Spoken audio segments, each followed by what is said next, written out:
Good evening, everyone. This is Melissa Thomas of Florida National News coming to you with the evening news rundown for your Tuesday, August 11th, 2020. Thank you, as always, for tuning in. And if you're a small business owner or an advertiser just looking for a platform on which to advertise, Florida National News offers you 5 shows plus our website. So be sure to shoot us an email at ads@floridanationalnews.com to learn more. In the meantime, as always, we like to start our program with the latest COVID-19 reports globally here in the United States and in the state of Florida. So globally, the World Health Organization is reporting nearly 20 million confirmed cases of COVID-19 and over 732,000 confirmed deaths now. Here in the United States, we're at 5.1 million confirmed cases and 164,000 confirmed deaths. In the state of Florida, the Department of Health is reporting over 542,000 confirmed cases and over 8,500 confirmed deaths. Now, jumping into our world story, Australia has recorded its highest death toll for a single day. And on the plus side for them, they do have fewer new infections, though. So as of Monday, the Victoria state, which Melbourne is the capital of, reported 19 deaths on Monday. Victoria has now seen about 2/3 of Australia's total 314 deaths and approximately 21,400 cases total. Now, the number of daily infections, though still in the hundreds, has dropped in recent days, prompting the hope that the recent strict lockdown that they went into is working. Now, Melbourne's second lockdown began over a month ago. You guys heard us report about it, but residents have been subject to a strict nighttime curfew and stricter requirements since August 3rd. Workers have to carry a permit to leave home, and all non-essential businesses have been closed down. And mask wearing has also been mandatory there. Victoria reported 322 new cases on Monday, which is a down from the high of 725 recorded 5 days ago. And other states on the plus side have reported a few or no cases. So this is good news as the cases are going down. More than 100 deaths have been recorded in Victoria in the past week, though, as hospital admission rates continue to rise. So the Victorian Premier, Daniel Andrews, said it was a little too early to tell if the state was at a turning point, but he did say, quote, "We are certainly seeing some greater stability following the stricter measures." Now, jumping here to the United States, California's health officer has resigned after some COVID-19 undercounting. Now, Dr. Sonia Angel offered in a letter to step down over the weekend as the director of the Department of Public Health. And Governor Gavin Newsom says he has accepted her resignation. This caused a bit of an issue after nearly 300,000 COVID-19 test results went temporarily unprocessed. Now, Governor Newsom, for his part, called it a personnel issue. He didn't say whether or not, the departure of Angel less than a year into her tenure was related to computer problems that caused that temporary unprocessed results. But that was what he said. It was due to a personnel issue. The LA Times is reporting that Angel notified the department staff of her resignation in an internal email on Sunday. Now, she was filling 2 different roles as director of the Public Health Department and as the state's chief public health officer. So now, in her absence, 2 different people will be filling those roles. California Healthcare Foundation executive Sandra Shuri has been named the acting public health department head, while Dr. Erica Pan, who was the public health officer of Alameda County, has been appointed as acting statewide health officer. Now, the backlog of 295,000 test results was cleared over the weekend, so that's good news there. And the data is now available to be processed by health authorities at the local level before being added to the statewide COVID-19 case file, according to Governor Newsom. Now, despite the confusion created by the lapse, the governor said that restoring the data in question wouldn't alter the favorable trends seen in California's COVID-19 trajectory in recent weeks. Very interesting. Now, jumping here to the state of Florida, there are 5 Florida Sheriff's Association staff members that have tested positive for COVID-19 after a recent conference. Now, the FSA organized a conference that started back on July 26th. So they confirmed that 5 of their staff members, including 4 who went to the conference, tested positive. So far, it's 3 Florida sheriffs, the director and deputy director of the Florida Department of Corrections, as long as a 5th unidentified person who attended the conference and tested positive. Now, Governor DeSantis and Attorney General Ashley Moody also attended the conference, but their offices have said that they got tested recently and had negative results. Some sheriffs who attended the conference also attended an event with President Trump in the same week, but were required to have a rapid test to be with the president. Now, for their part, the Florida Sheriff's Association released a press statement saying that the health of their staff is one of the top priorities as they work together diligently to serve the sheriffs of Florida. They said, quote, "The safety and safety of their loved ones is paramount. We are monitoring updates and best practices. We will continue to implement those best practices, to follow CDC guidelines, and to navigate this new normal along with the rest of Florida." So very, very intriguing. In the meantime, we're going to take a quick commercial break and come back with some more stories for you. Big business and special interest groups have begun their attacks on Rick Singh on social media, radio, television. They want to make sure he's no longer in office. Have someone, anyone but Rick Singh in office. And the reason is simple. They don't want to pay their fair share and expect you to pay it for them. Now, the question is, do you want to pay it for them? Welcome back, guys, to the Evening News Rundown. And in our next U.S. story, you've likely heard it by now, but former President Joe Biden has officially picked Senator Kamala Harris as his VP pick. And of course, this makes history in two ways because, of her very multicultural heritage. Not only does Senator Harris now make history as the first African-American to be in a top ballot position, but also the first Asian American to be in a top ballot position because, of course, she is both half Jamaican and half Indian. So congrats to Senator Harris for the pick. There was months of speculation. She was one of several different picks, including Congresswoman Val Demings here in Florida, Ms. Bass out in California as well, and of course, Senator Elizabeth Warren. But now the wait is over. The anticipation and the speculation has come to an end. And so the plot thickens as the campaign continues. 2020 is proving to be a very interesting election year. We'll continue to keep you guys posted and updated on that. Now, jumping into our next U.S. story for you guys, the Seattle City Council has voted to cut its police budget and its officers. Now, this was a decision voted upon on Monday. They decided to go ahead and defund the police department. They will cut less than $4 million of the department's $400 million annual budget this year, and this passed out of the committee unanimously last week. So on Monday, the only council member that voted against it was Kshama Sawant. And this was because Sawant believes that it does not do enough to defund the police. So very interesting perspective on that. Seattle currently has about 1,400 police officers, and the reductions fell far short of the 50% cut to the department that many Black Lives Matter protesters were seeking. Several council members on Monday said, though, that the changes are a starting point in a long process to reimagine policing and public safety. The city council also cut Police Chief Carmen Best's salary. Her salary is roughly $285,000, and also decided to cut the pay of other top police leaders, although the final cut to Best's salary were significantly more modest than those approved last week. Now, the council planned to also take officers off of a team that removes homeless camps. So we'll continue to keep you updated on that. The mayor there, Jenny Durkin, and Best had urged the council to slow down its discussions about police budgets, saying that the issue could be taken up in earnest when next year's budget is considered. But the city council also said that the mayor said that any layoffs would disproportionately target newer officers, often hired from Black and Brown communities, and would inevitably lead to lawsuits. Last month, the mayor had sketched out a plan to reduce the police budget by about $75 million next year by transferring parking enforcement officers, the 911 call center, and other areas out of the department. We'll continue to keep you guys posted on that. Jumping here to the state of Florida, Orlando is launching learning pods to help working parents as students now learn virtually. As you guys know, today is part of that new week where the Orange County school year has begun. It began yesterday, officially virtually. The in-person learning will begin on August 21st. But the city of Orlando has open learning pods at 6 different neighborhood community centers as Orange County's Launch Ed at Home began yesterday. Parents can drop off their children at the center for the day while they go to work. And there are 2 learning pods at each center. There'll be up to 9 students and 1 teacher in each pod.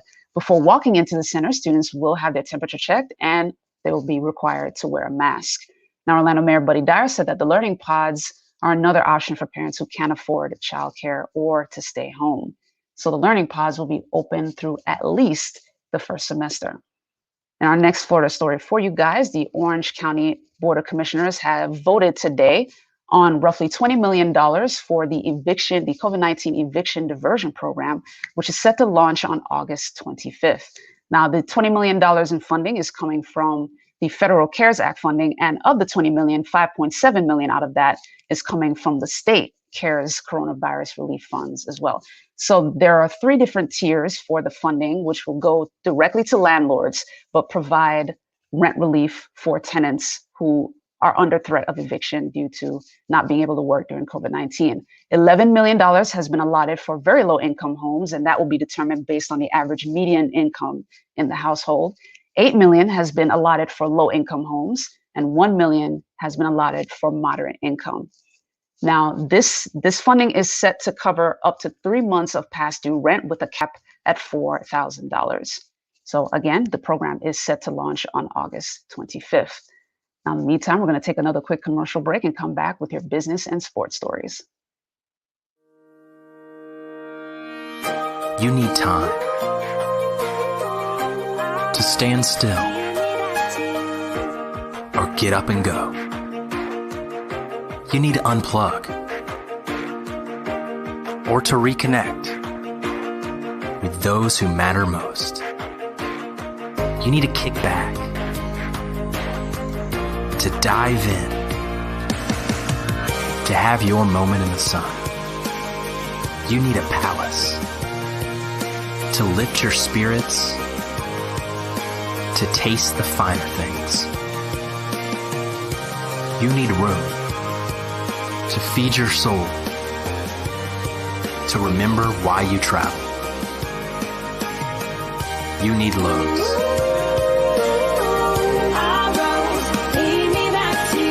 The legendary Lowe's Don Cesar Hotel, St. Pete Beach. The room you need.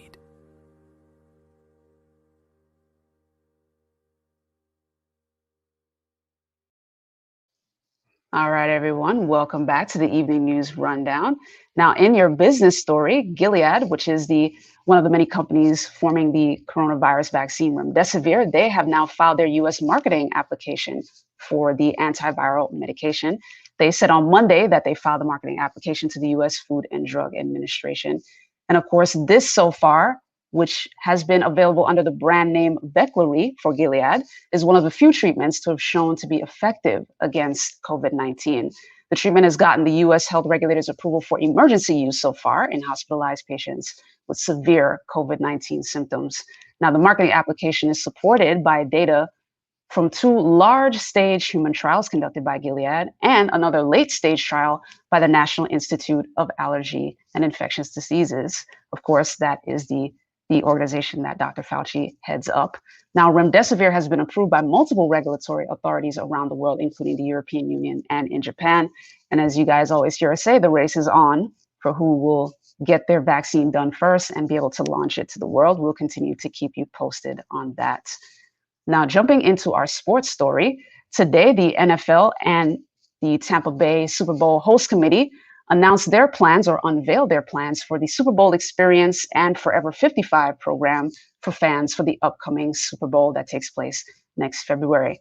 So in the Super Bowl Experience this year, what makes this one unique is that it is 100% free and open to the public and will take over 2.7 miles of Tampa's Riverwalk. So very exciting. You guys likely saw the screenshot of the tweet there by the host committee of the different setups that will be there. Now, they'll have an NFL shop presented by Visa. There'll be stations for food and beverage. It will feature concerts and things like that. The entire theme that the NFL and the Tampa Bay Host Committee wanted to set up was sort of a Super Bowl theme park of sorts. Now, Julian B. Lane Park will house NFL's free football theme park celebrating Super Bowl 55. Fans will have the opportunity to collect player and legend autographs, take photos with the Vince Lombardi Trophy, and immerse themselves in a variety of exhibits and interactive games. Fans will also be able to enjoy the youth-focused Play 60 zone and other family-friendly activities.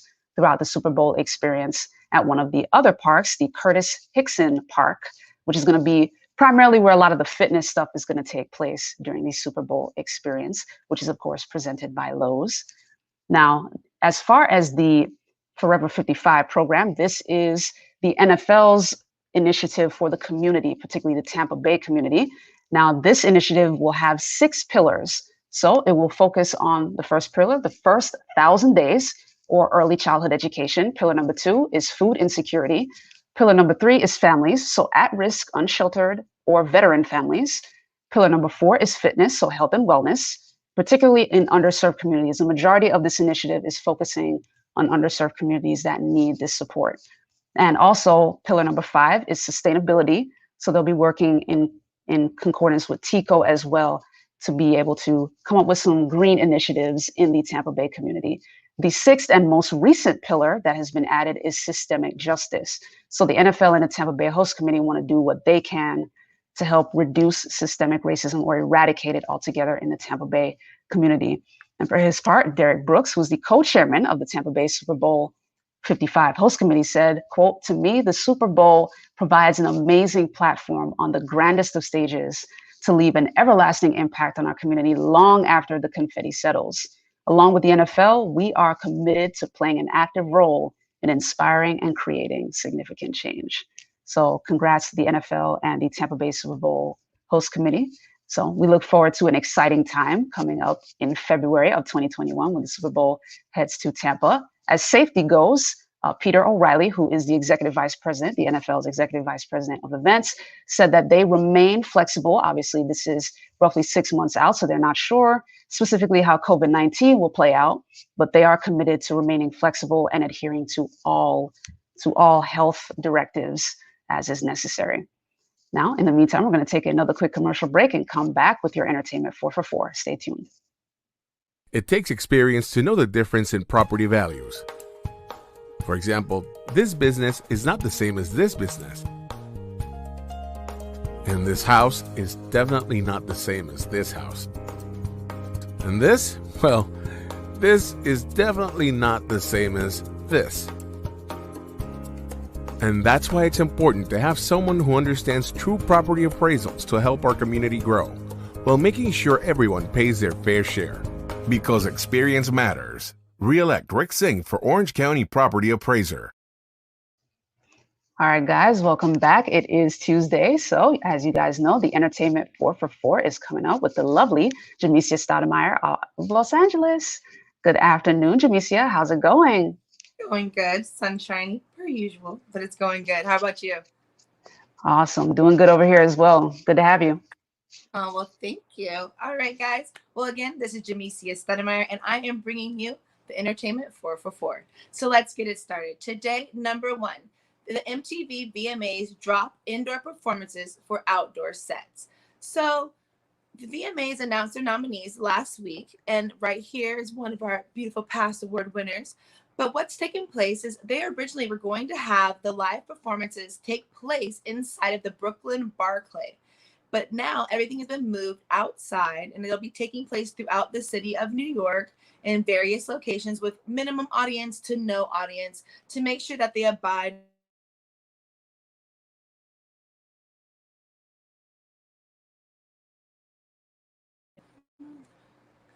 by the governor's order. Sorry, guys, little glitch there. Apologize there. But just to talk about some of the performances, we have BTS that'll be performing, Doja Cat. They just recently announced The Weeknd, Rowdy Rich, and Jay Blavin. I know the list will always continue. Some of the nominees, we have The Weeknd with 6, and Billie Eilish also with 6 nominees, and Ariana Grande, as well as Lady Gaga with 9. And we have Eminem, a classic of the MTV VMA world. So you guys make sure you tune into that. It's going to be August 30th. And it'll be airing hosted by Keke Palmer. So make sure you guys tune into that. I'm sure it'll be a blast. Let's go on to number 2. LA-based app aims to be the new TikTok. Okay, so introducing Triller. Triller has been an app that actually was established in 2015 by 2 musicians who really just wanted to find a simple way to make music videos. In 2016, they pivoted the app to be more of a social video app, which it's kind of set up in similar styles to TikTok, but not necessarily. But right now, it's definitely in line to be the next #1 app. And as of August 1st, they jumped to #1 download on Apple, on iPhone, Apple application download, as well as because TikTok is really their parent company, as well as TikTok has been in question, not only in the United States, but also in India, as well as Japan. And India actually banned the app back in August as well, which jumped the Triller's subscribers all the way to 64 million. So, definitely right now with, President Trump's executive order that he announced last Thursday about, the banning, a lot of people have just been jumping from the app, and Triller is the new thing. So you guys can definitely download it on iPhone as well as Android, and easy to jump over. But another cool part is back in 2019, Triller actually partnered up with some artists, and they're actually owners. So The Weeknd, Snoop Dogg, and Marshmello. And when they really invested, that's kind of how the app started jumping. And now the cool part is a lot of these TikTok influencers that are famous, they announced last week that they were switching from TikTok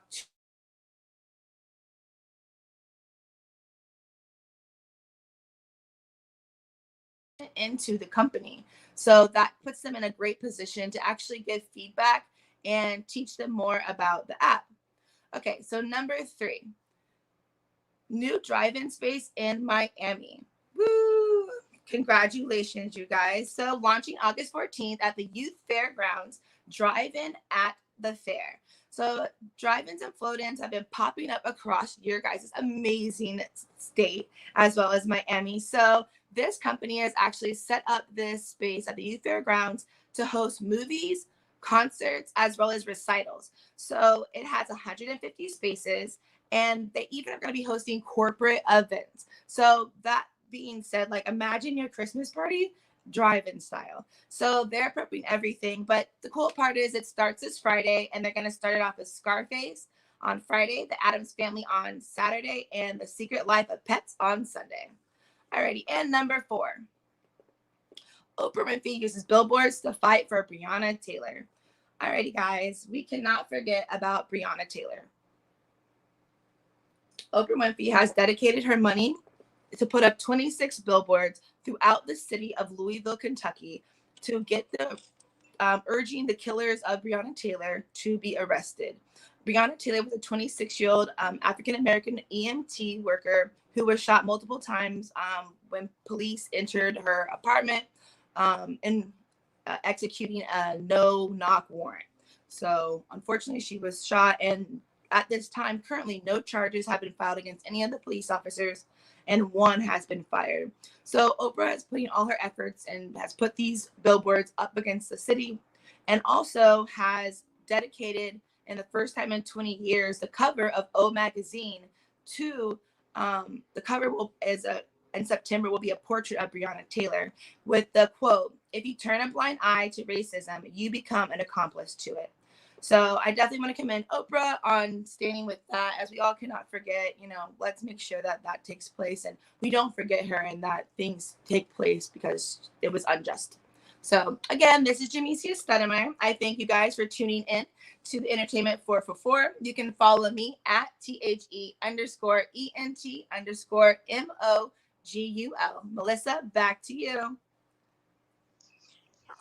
All right. Thank you so much, Jamesia, for that report. Always appreciated. And guys, that does it here for us at the Evening News Rundown. Be sure to like, follow, and subscribe. You can find us at Florida National News on Facebook, Instagram, and YouTube. And on YouTube, be sure to click the little bell icon so you get all of the notifications for all of our shows. Now, coming up the rest of this week, of course, Thursday is our next FNN Politics and Power interview. So you can catch that interview with State Senate candidate Gertie Remy. That will be at 1 p.m. Eastern Time. So be sure to tune in. We just wrapped up our FNN Politics and Power Tuesday edition today with State Attorney candidate Belvin Perry. And of course, you guys know the lineup for tonight continues with the lovely Casey Hudson returning at 8 p.m. for the FNN Sports Take. In the meantime, guys, thank you so much for tuning in. Have a great rest of your evening. Take care.